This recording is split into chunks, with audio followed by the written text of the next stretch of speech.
Ho there, friend! Behold, my Endless Space review. Endless Space is an odd cookie. In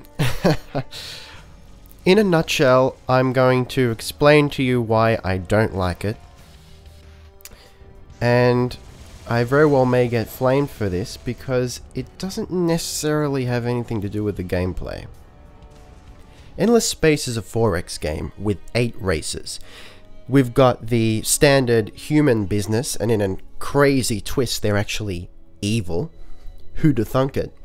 There's the egghead types, which I believe are some kind of alien that they're all into research and they get a research bonus. See, every race has a certain bonus. It's not huge, but you know, it's something to differentiate between them. Then we've got these bird critters, and they're like basically birdmen, and they're warlike and whatnot.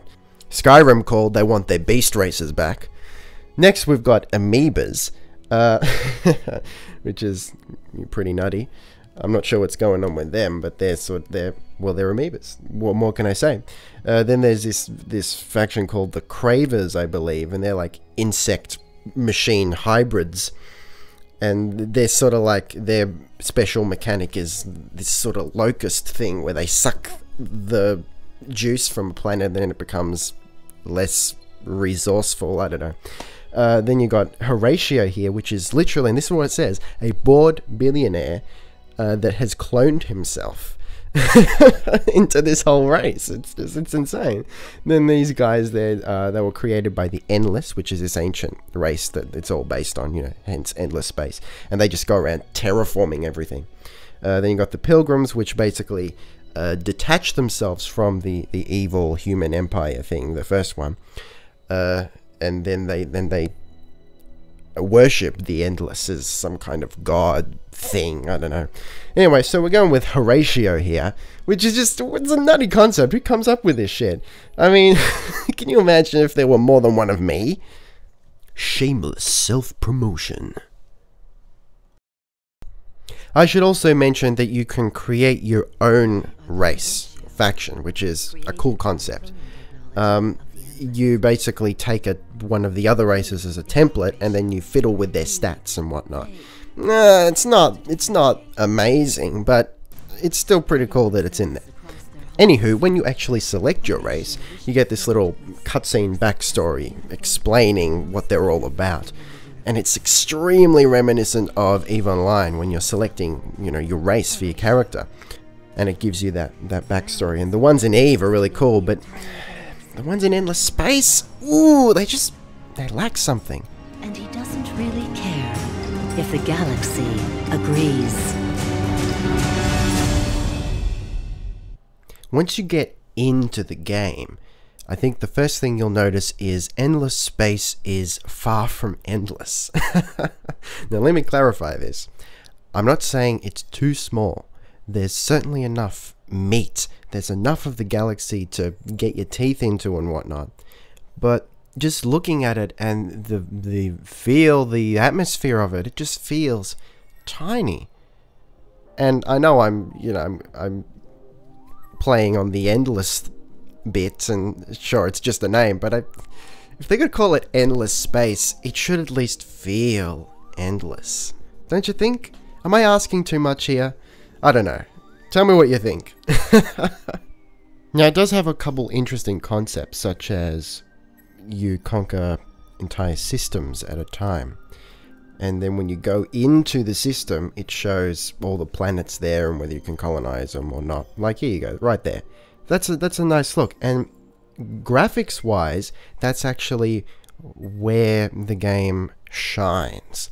The planet or system view is quite spectacular. But the rest of the game, the galaxy map, if you'll call it that, I'm not sure what you call it, the map of sorts, doesn't do a lot for me. I gotta say, it's compared to the impeccably designed UI. Now that is just visually. I'm not gonna comment on its usability right now, but compared to that, the actual map kind of looks sort of low resolution.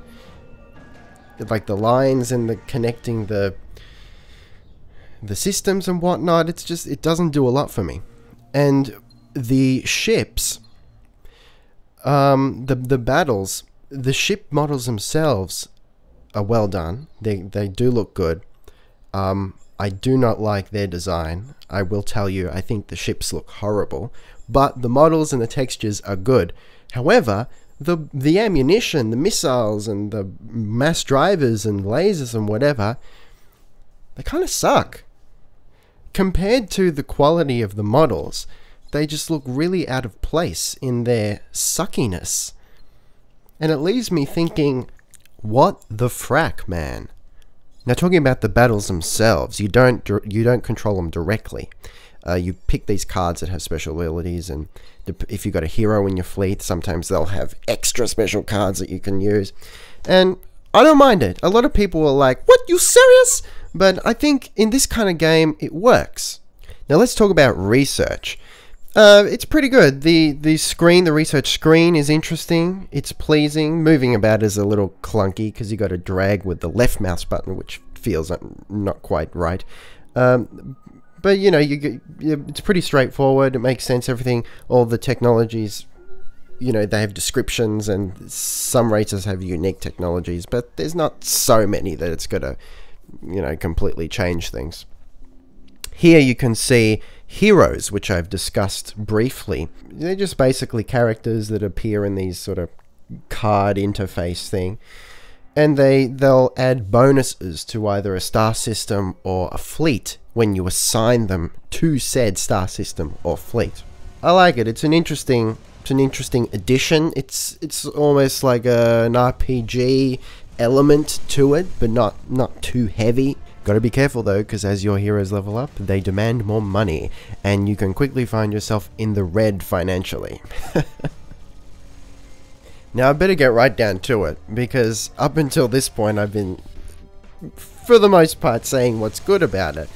But the one thing that just stops me from enjoying it, and it's really quite drastic, it's a big issue for me. It has no soul. It needs more James Brown. You know? It just... the galaxy feels small. The races, to me at least, they just haven't got personality.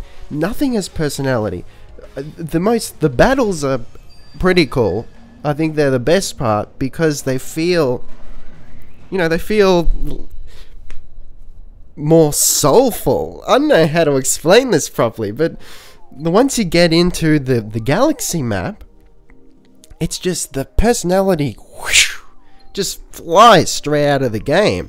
And I'm sitting there thinking, why? I mean, I'm sitting there and there's not even something to do every turn.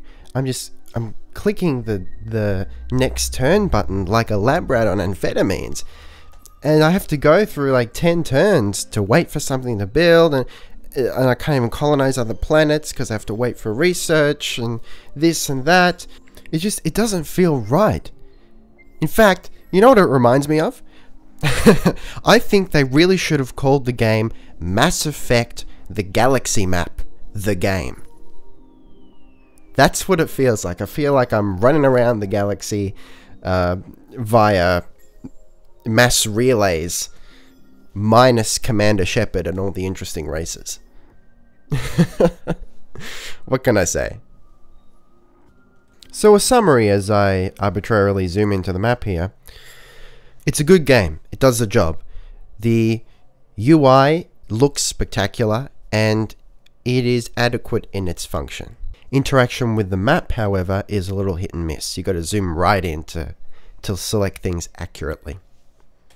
This is entirely subjective, but I find the races to be a snooze fest, and as I've said, the damn thing has no soul.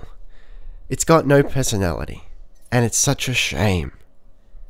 Now, because I don't believe in scores or rating systems or whatever, because they're ridiculous, I'm going to continue using my A to F system out of protest. because it has no personality, I'm going to give it a D+. The plus is for the outstanding UI. Having said that, it is a big game. There's a lot more to it that I just simply cannot fit into this video. And if you're a huge fan of 4X games and turn-based strategy, you might want to give it a go. I hope you enjoyed the review, and thank you for watching. It is difficult to differentiate